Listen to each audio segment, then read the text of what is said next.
Hey Facebook, I just wanted to make an announcement. There won't unfortunately be an episode of The Arc with Ricardo Bosi this week. Normally I'd be filming at this time on a Thursday morning with Ricardo. A lot of you are expecting Ricardo and his wife today, but unfortunately I won't be able to release that at all. I won't be able to film it at all, or won't be able to edit at all. Unfortunately my father passed away yesterday morning around about 6 a.m. He's been battling cancer for the last 4 years, and unfortunately this was his last week, and we're going to be very busy over the next 3 days at home, getting funeral preparations arranged and getting everything together.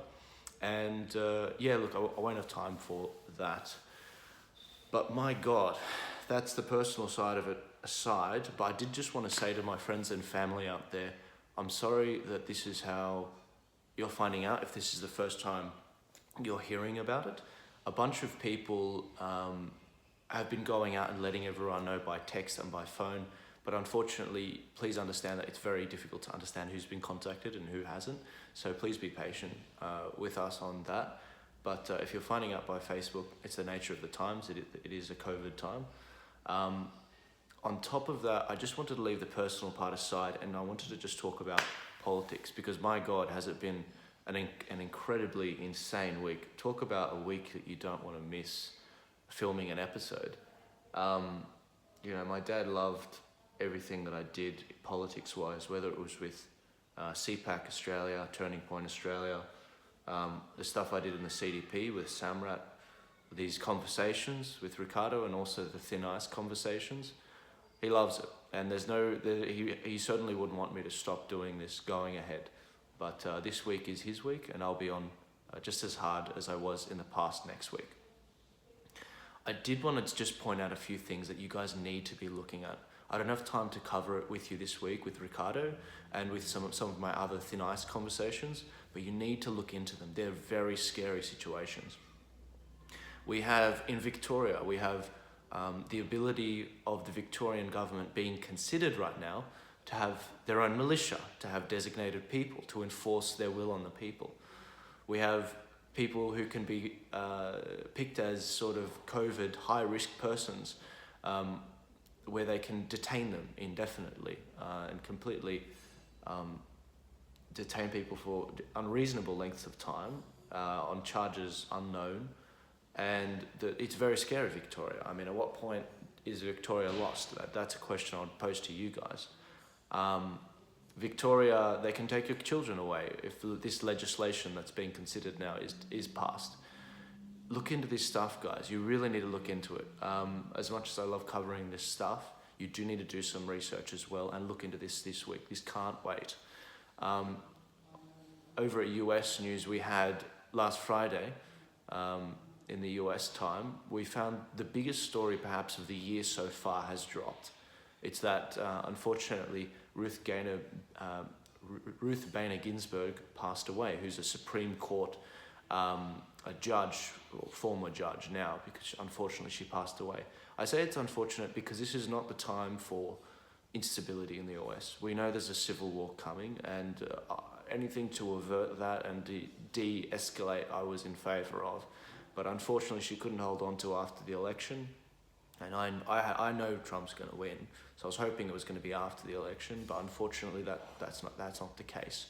So what's happening now is the highest court in the land might be stacked on the Republican side. The Republicans, Trump confirmed today that he's got the numbers. Mitch McConnell, the head of the Republicans in the Senate, have confirmed he's got the numbers, and they should of course take this opportunity and secure it.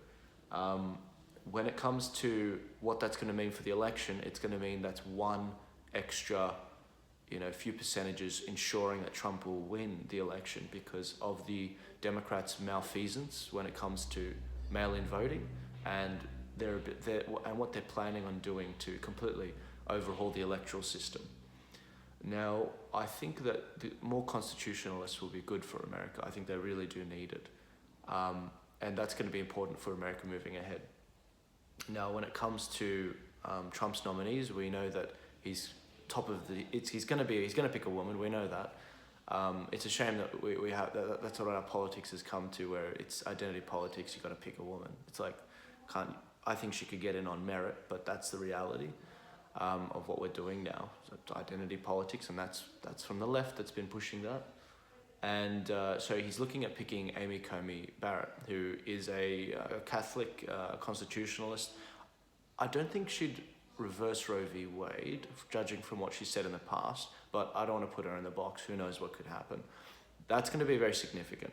That's going to be very interesting to watch, and it's going to be fascinating to see how they smear her in the coming month or so. They're going to smear her as a religious zealot, and they're going to smear her as being just trying to reverse Roe v. Wade, pretty much. That's going to be the biggest thing they're going to try and push. So those are just some mental notes for you. Now, talking to you guys directly, those that really enjoy my content, I did want to make it very clear that now that my father's passed away, unfortunately, I do have a lot of obligations I've got to listen to. Now, that of my family, we still have a house to run. And I would strongly recommend you guys, if you want to see more of this content, if you want to see more of the Thin Ice podcast, of the conversations with Ricardo Bossi on the Ark, please consider donating on a monthly basis. It's as little as $10 a month. If you go to my Subscribestar account on any of my YouTube videos, you'll see the link down below. I offer a number of different services on depending on which tier you want. I mean, if you go high enough on the service, you'll have a chat with me, 24-hour turnaround. Any question you want, I'll answer it. And even if you go even higher than that, you can ask some of our esteemed guests that have come in one question a month, which is awesome, because if I'm starting to get some senators to come in, guys, you're going to really want to have that opportunity to ask them a question, within reason, of course. I don't want you to be asking them about, I don't know, something that's just completely left field. But please consider donating for as little as $10 a month. You'll get access at a base level. You'll get access to all of the conversations I have with Ricardo behind the scenes that aren't too sensitive, and you'll really get a good insight into not only the character of Ricardo, but what's going on around the world, because we don't want to cover everything in conversation on the Ark. We do like actually covering this stuff in our own time. This is what we talk about. We're the same on camera as off camera, and I think you'll find it quite revealing of Ricardo's character. So that's the dealio. So if you guys want to see these conversations continue, please consider donating. They can stop. They will stop at the end of the year if there's certain thresholds that I don't see being met. And it doesn't give me a lot of joy articulating that, but that's just the reality. I can't eat goodwill and comments. At the end of the day, I do have to feed the family, and that's the nature of the situation. But look, I thank you for everyone's comments of support. I've already posted this morning, and unfortunately, due to COVID restrictions, there are a number of different issues that are presented with this funeral. One last thing, I did want to just let you guys know what the realities are of organising a funeral around about this time. Unfortunately, you're only, in New South Wales at the moment, you're only allowed up to 100 people per church, basically. Now, that's the maximum. The church I've picked, there's a 4 square metre rule that my father picked, and you can only have one person per 4 square metres of the church grounds. So that pretty much means we can only have about 65, maybe 75 people at the church. So you can imagine there's a significant amount of people that won't be able to make it. And you need to understand, my family's very big. It's very big. There's 13 siblings on my mum's side, and there is 7 siblings on my dad's side. So 7 aunties. That's a lot of aunties and uncles. That's 20 aunties and uncles, and you can imagine it's going to be very difficult for us to pick 65, 75 people to be there. This is a reality of what we've got to do with organising this funeral. It's not easy. It isn't at all. And at a time like this, it's certainly not what anyone wants to be hearing anymore. But look, it is what it is. You're going to make do with what you've got, and you've got to honour a good life that was well lived. I hope you guys have a lovely day, and I hope that you keep your finger on the pulse while I'm away partially these next 3 days. I'll still be posting, I'll still be keeping my finger on the pulse, but I'll just be more preoccupied this week with family and organising a funeral.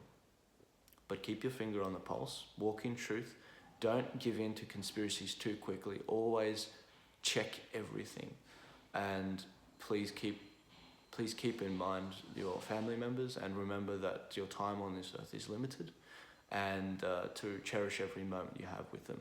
Don't take it for granted. But you guys have a lovely day, and you enjoy this week, because it's been a crazy week of political content. But I'll take it easy, guys. You enjoy your day.